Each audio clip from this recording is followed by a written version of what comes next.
CIA చాలా గొప్పగా మాట్లాడుకుంటాం కదా. అమెరికన్ గూఢచర్య సంస్థ, సెంట్రల్ ఇంటెలిజెన్స్ ఏజెన్సీ అని దీని గురించి మాట్లాడతాం చాలా.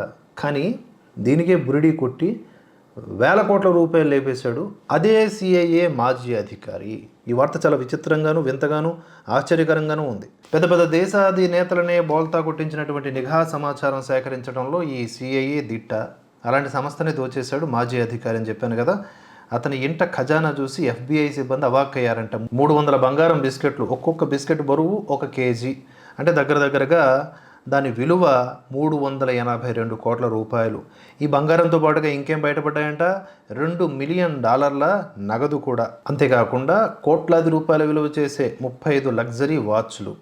ఇతని పేరేంటి, డేవిడ్ రష్. ఇతను సిఐఏలో విధులు నిర్వర్తిస్తున్న సమయంలో ఉద్యోగ అవసరాల పేరిట 2025-26 మధ్య ప్రభుత్వం నుంచి భారీ మొత్తంలో ఇలా బంగారము, నగదు తీసుకున్నట్లుగా ఎఫ్బిఐ చెబుతుంది.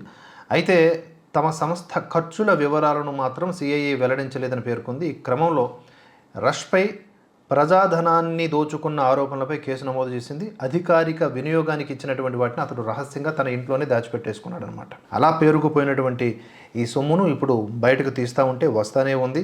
అంతకుముందు 2015లో ఇతగాడు నేవీలో కూడా పనిచేశాడు. అక్కడ కూడా ఇలాంటి అవినీతి మరకలే ఈయనకంటే. అటువంటి వ్యక్తి మళ్ళీ సిఐఏలోకి వచ్చాడు.